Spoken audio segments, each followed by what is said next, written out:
Estou retornando com um programa em comum pela Rede TV e recebendo hoje o pré-candidato a prefeito, Chico Preto.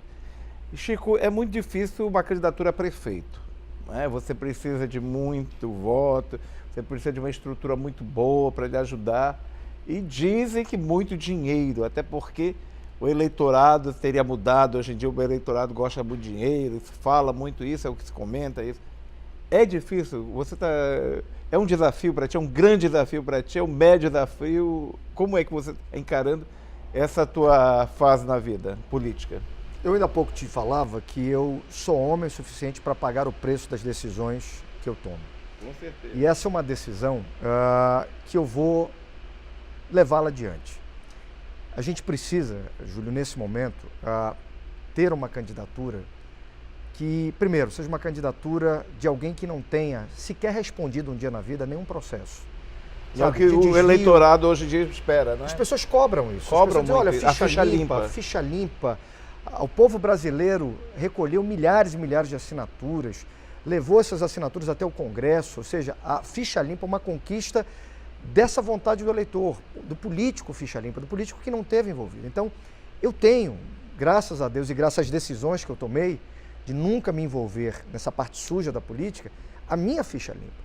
Então, eu preciso dizer isso para as pessoas. Olha, eu estou aqui, tomei a decisão, sou pré-candidato a prefeito, tenho uma ficha limpa, tenho propostas para a cidade de Manaus que, a curto, médio e longo prazo, transformam a vida das pessoas para um cenário melhor. Transporte coletivo, saúde pública, que está aí, uma discussão extremamente inquietante para as pessoas, vai fechar, não vai fechar unidades, o prejuízo que isso vai causar. Então, a minha ficha limpa traz essa perspectiva para as pessoas.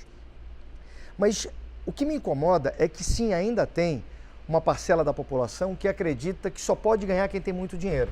Isso aí é um comentário que a gente ouve muito. É meio que cultural. Não, mas só ganha se tiver dinheiro. Tem uma frase, inclusive, que diz assim, uma frase de brincadeira, não faz política sem dinheiro. Olha, e as pessoas difícil, ainda, né? as pessoas precisam parar para entender que quando elas reproduzem isso, ela diz, não, mas só ganha quem tem dinheiro. Ela é vítima dessa própria verdade, entre aspas, que não é uma verdade. Para você ganhar uma eleição, primeiro você precisa o seguinte, que as pessoas acreditem que é hora de mudar. E eu sei que por tudo que a gente está vivendo, por tudo que a gente já viu, por tudo que a gente ouviu, está na hora da gente acreditar, está na hora de dar um basta nisso. E para dar um basta nisso, cada um tem a sua responsabilidade. Cada um tem um voto. O homem rico, ele tem um voto. As pessoas mais pobres, cada um tem um voto. Então, é nessa hora que todo mundo é igual, é nessa hora que todo mundo tem a mesma contribuição a dar. É de querer a mudança, acreditar na mudança, mas votar na mudança. Então, eu estou pagando esse preço com muito entusiasmo, com muita vontade, porque eu acredito sim que é hora da mudança e a gente pode mudar já agora na eleição de prefeito. É uma eleição onde a crise vai fazer com que o dinheiro seja curto, mas ainda assim muitas coligações, partidos, candidatos vão trazer aí poder econômico. Do outro lado, candidatos que vão caminhar por propostas, por terem ficha limpa, por não terem, sabe, a munheca presa, o pulso preso com nenhum grupo econômico, com ninguém que, depois que você seja eleito, vai chegar lá e vai dizer o seguinte, olha, aquele dinheiro que eu investi, você tem que me devolver. Porque aí tá fácil de entender. Quando você aceita de um grupo econômico 10, 20 milhões, Júlio, esse grupo econômico vai te cobrar essa conta depois. E adivinha de onde sai? Eu acho que a população já sabe de onde sai esse dinheiro para pagar. Sai da escola, sai da saúde, sai das obras que não são feitas. Então é isso que a população precisa pensar e decidir. A mudança está aí, está nas nossas mãos e a gente pode realizá-la. Você é a favor dessa reforma política, da não doação de grandes empresas para campanhas de candidatos? Então, como é que você analisa isso? Isso tornou Porque a eleição... as empresas doam, né? Sim. A gente, Andrade Gutierrez, não é mais do que... E nunca doaram por acreditar no candidato, sempre doaram acreditando que aquele candidato pode ganhar e depois eles podem fazer negócio com a prefeitura, com o governo federal. Está aí a Lava Jato. Ninguém dá nada para ninguém de graça, né? Porque a pessoa é bonitinha. Não, ninguém dá muito dinheiro de graça. Eu acredito até que pessoas possam, olha, eu vou contribuir, eu vou te dar R$1.000. Sabe, eu acredito em você, eu acredito que você é capaz de tomar uma boa decisão para minha cidade. Então, Mas não de uma empresa, né? Não, de uma empresa não. De uma empresa sempre vai ter retorno. E é isso que aconteceu, que está sendo revelado agora na Lava Jato. Mas é isso que pode continuar acontecendo, porque não nos enganemos, Júlio. Caixa 2 vai continuar a existir. Sempre vai existir. Caixa 2 vai continuar a existir. E na hora que você vê uma campanha, né, que tem muita movimentação, muitas equipes de rua, de onde está vindo esse dinheiro? De onde vai vir? Quem é que vai financiar isso? Né? Então as pessoas, os cidadãos precisam tomar a decisão. O meu voto não é mercadoria, o meu voto não é negócio, o meu voto é a decisão que eu posso tomar que ajuda a mudar os rumos da minha cidade, os rumos do meu estado. Eu espero que a maioria das pessoas acreditem nisso, porque se a maioria das pessoas está reclamando de tudo que está acontecendo, o único caminho é esse. É acreditar na mudança e não fazer do seu voto uma mercadoria para negócio, mas fazer do seu voto uma arma, no bom sentido, de mudança. E a mudança ela é possível, Júlio. Eu nunca acreditei tanto na minha vida, nesse momento da minha vida, que a mudança ela está tão ao alcance das nossas mãos e que Manaus pode ter uma nova história já a partir do ano que vem. Você frequenta muito as redes sociais, você mantém as redes sociais bem abastecidas com as suas opiniões. A saúde foi as mudanças que foram feitas na área da saúde do Estado, elas geraram muita indignação da sua parte nas redes sociais, assim como de outras pessoas. Como é que você analisa essa situação todinha da saúde, atualmente? Vou te dar o seguinte exemplo. Exemplo, acho que é comum na vida de muitas pessoas. Quem, talvez aqui dos teus telespectadores, que um dia já não teve aí... resolveu fazer uma reforma na sua casa e fazer a reforma morando dentro, que é aquela agonia, aquele né? caos, né? Aquele caos. Você vai reformar o banheiro. Reformar o banheiro morando no quarto, você resolve reformar a sala morando na casa. Cozinhando a cozinha, Pois bem. Cozinhando na cozinha. Quem nunca se viu, ou você não conhece, eu conheço pessoas que quando tomaram essa decisão, de repente no meio da caminhada, foram acometidas, foram impactadas por uma notícia. Olha, alguém da tua família está muito doente, gravemente doente. E para você enfrentar uma saúde, você precisa de dinheiro, para comprar remédios, para fazer exames. Qual foi a decisão que essas pessoas tomaram? Para a obra. Se eu não tenho dinheiro para fazer, para curar a saúde e para fazer a obra ao mesmo tempo, eu sou obrigado a tomar decisões na minha vida. Então as pessoas paralisaram a obra dentro da casa e pegaram todo o seu dinheiro para investir na recuperação da saúde, do filho, da irmã, da tia, do pai. Isso acontece na vida das pessoas. Vamos transferir isso para dentro do governo do estado do Amazonas. O Melo não parou obras. O Melo continua pagando contrato de obras, inclusive contrato de obras denunciadas pelo ex-secretário de Obras, Gilberto de Deus, que isso até hoje precisa de um esclarecimento. O Melo continua pagando contratos milionários com uma forte dose de ineficiência, contratos aí de alimentação de vários órgãos públicos. O Melo continua, e são contratos grandes. A pergunta é, por que não eliminar aquilo que não é prioridade nesse momento para dar prioridade àquilo que é a prioridade da vida das pessoas? Porque o Melo tem que entender que não é a prioridade dele, é a prioridade das pessoas. E a prioridade das pessoas é a saúde. Meu amigo, 30 mil pessoas perderam emprego no distrito. Essas pessoas estão sem um plano de saúde. Essas pessoas estão voltando agora para o sistema público de saúde. O que essas pessoas vão fazer se o sistema público de saúde não dá o retorno, não dá a resposta que as pessoas estão esperando? O CAIC atendia as crianças, o CAIM atendia os idosos. Agora, idosos, crianças e adultos vão ser atendidos todos dentro da UBS. Então, eu penso que isso não é correto diante das decisões que poderiam ser tomadas antes de prejudicar a saúde. E essas decisões, ao meu ver, não foram tomadas. Mas eu quero acreditar que a pressão popular e que lá no fundo o Melo, que é um ser humano, é um amazonense, seja capaz de voltar atrás, porque voltar atrás não é vergonha. O JK dizia o seguinte, eu mudo de opinião, eu não tenho compromisso com erro. E foi errado a decisão que o governador tomou de fechar unidades de saúde. Ele pode rever isso agora, inclusive a Ordem dos Advogados foi à Justiça questionar isso, parlamentares foram ao Ministério Público representar contra isso, há uma pressão social para que o governador reveja.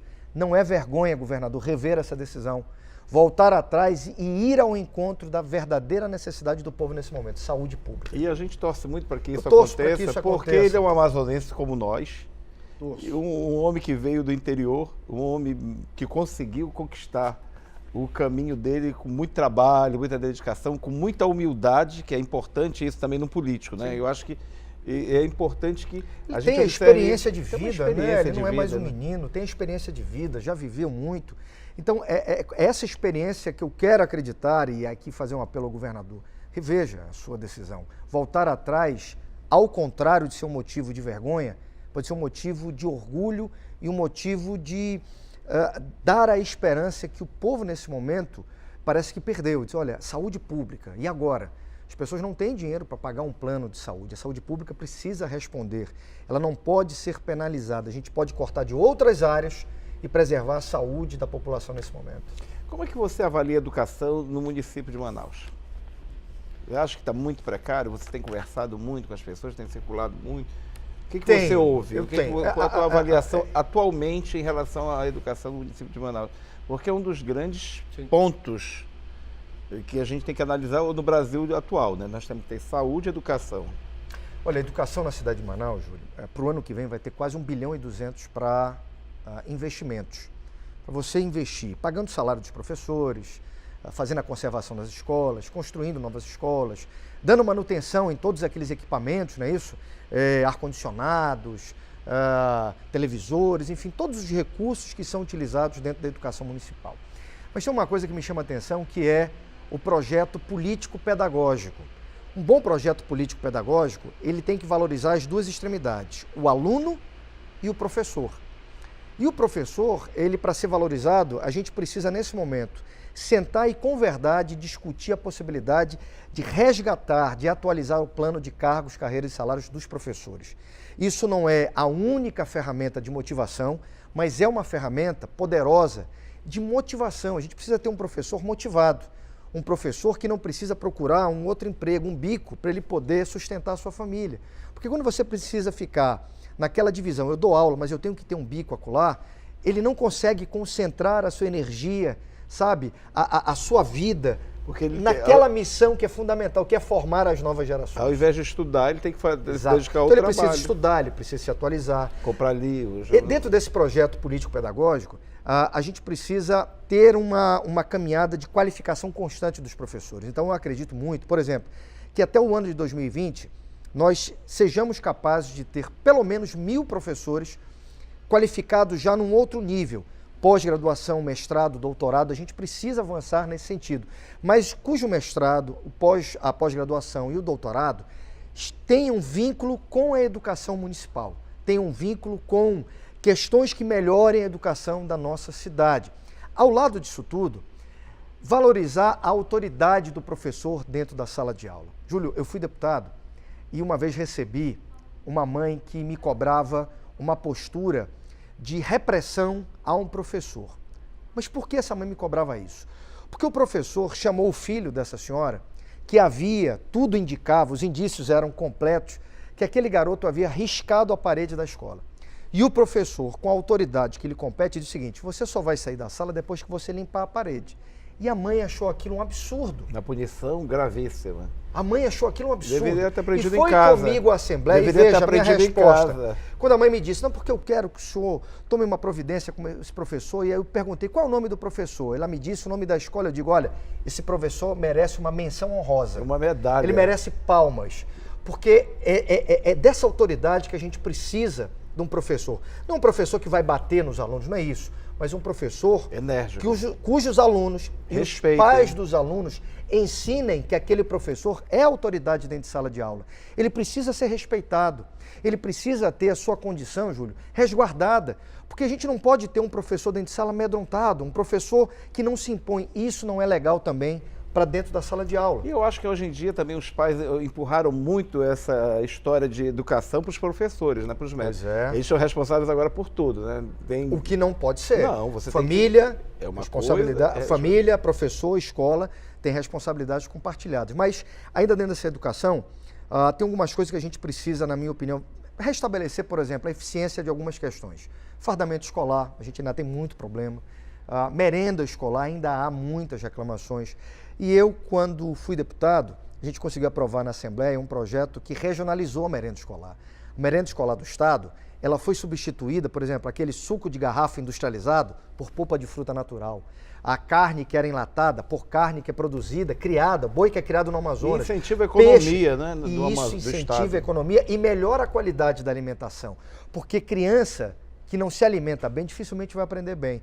Então, eu olho para a educação e vejo que a gente tem aí, com transparência, com coerência nas decisões e com foco na eficiência, a gente consegue trazer melhores resultados que a educação está tendo nesse momento. Mas é claro, Júlio, que não é legal quando alguém que quer ser prefeito olha para o seu antecessor, no caso o prefeito Arthur, e diz o seguinte, não, só tem problema. Eu acho que há avanços, eu acho que o Arthur tem avanços que precisam ser reconhecidos, mas eu acho que ele poderia ter feito mais. Essa é a opinião. Ele poderia ter avançado, feito mais pela educação e feito mais por outras áreas. Qual é o maior desafio que o próximo prefeito da cidade de Manaus vai enfrentar, na tua opinião? Você que tem feito esse corpo a corpo. Na minha opinião, será o desafio da mobilidade urbana. É um grande problema. Manaus está estrangulada. Manaus está tendo colapso no trânsito. E esse colapso no trânsito, que alcança transporte coletivo e os carros particulares, isso está estressando a todo mundo, isso está causando doenças. Não tem ninguém que não reclame, né? Júlio, tem pessoas aqui em Manaus que saem das suas casas e vão para o seu trabalho e voltam para a sua casa e estão fazendo esse percurso de volta em até 2h30 por dia. Isso causa doenças. Numa cidade como a nossa. Isso causa prejuízo. A gente se fosse precisa... São Paulo, da grande São Paulo, era justificável. Né? Isso causa prejuízos econômicos de saúde para a nossa população. É preciso enfrentar isso. Tem solução fácil? Tem solução de curto, médio e longo prazo. E aí você tem que atacar nas três frentes. Soluções de curto prazo, soluções de médio prazo e soluções de longo prazo. Mas Manaus precisa de um novo modelo de transporte coletivo. E para isso, a gente tem que montar a equação econômica, jurídica, operacional, para que Manaus, e aí vejo o meu pé no chão, eu acho que a gente não pode mais, eu nunca contei e acho que Manaus não merece mais novas mentiras, Manaus precisa da verdade. Até o final do ano de 2020, Manaus pode ter, e se Deus quiser, vai ter um novo modelo de transporte coletivo. Por que 2020? Porque você precisa de tempo para fazer as intervenções na cidade de Manaus, para construir os viadutos, as passagens de nível, para poder trazer novos empresários com novos ônibus, para que até o final de 2020 a gente tenha um novo modelo de transporte coletivo que não faça com que as pessoas adoeçam, percam dinheiro e fiquem aí nesse trânsito que, como eu te falei, até 2h30 para sair de casa para o trabalho e do trabalho voltar para casa. É possível, dá para fazer. Ainda pegando esse teu gancho da gente encerrar, eu quero uma opinião a respeito disso. A privatização do transporte público trouxe benefício para a população ou prejuízo para a população, na tua opinião? Olha, na cidade de Manaus o transporte nunca foi, os ônibus nunca foram do município. Os ônibus sempre foram de empresários. Ele é público porque é um município que administra. É ele que define o valor da tarifa, é ele que define as rotas, é ele que define onde é que vai ter parada, onde é que vai ter terminal. Ele é público por isso. Mas os ônibus sempre foram da iniciativa privada. Né? É uma parceria público-privada. Mas o município, Júlio, nos últimos anos, ele vem abrindo mão da sua autoridade. Quer que eu te dê um exemplo? Eu tenho um amigo meu que produz aplicativos em Manaus. E uma vez ele me mostrou um aplicativo fantástico, que permite hoje às pessoas de Manaus, se ele estivesse funcionando, você entrar numa parada, você chegar numa parada e digitar o número do ônibus que você quer pegar, e aí você vê no seu aplicativo quanto tempo esse ônibus vai chegar na tua parada. Sabe por que esse aplicativo até hoje não está funcionando? Porque as empresas de ônibus em Manaus que têm as informações do GPS, elas não compartilham as informações com a prefeitura. Como é que pode isso? E aí prejudica o Se o transporte ele é público, a gestão ela é pública, as empresas precisariam, são obrigadas a compartilhar essas informações para que a prefeitura ou para que a sociedade civil organizada pudesse estar produzindo soluções para o transporte público na cidade de Manaus, como essa. Você vê no aplicativo que horas, quanto tempo falta para o ônibus chegar na tua parada. Mas ali, esse episódio que eu estou te contando, que foi verdadeiro, ele é a prova de que a prefeitura não tem o controle da gestão do transporte coletivo. Isso tem que mudar. O prefeito tem que ter autoridade, não pode ter TTT com as empresas de transporte coletivo, ele tem que ser independente para que ele possa exigir das empresas a postura correta, de eficiência, de atender o povo acima de tudo. E é isso que eu sei que eu sou capaz de imprimir esse ritmo lá. Eu conversei aqui com o pré-candidato a prefeito, Chico Preto. Eu chamo de Chico Preto, sem qualquer formalidade, porque nós conhecemos há muitos anos e ele é mais novo do que eu, né? Então eu chamo de Chico Preto. Boa sorte na tua caminhada, é bom. Eu tenho acompanhado você nas redes sociais, a história do jiu-jitsu, da carteira, da OAB. Eu disse, olha, o Chico já conseguiu a carteira da OAB, eu tenho que correr atrás dessa carteira da OAB. Obrigado mesmo pela presença aqui, informal aqui sempre. Deus te abençoe sempre, meu irmão. Você Obrigado. É uma pessoa do bem, Obrigado. Uma pessoa que procura fazer o bem e alguém que merece todo o meu respeito. Obrigado. Daqui a pouco eu volto, tem mais em comum pela Rede TV. Até daqui a pouco.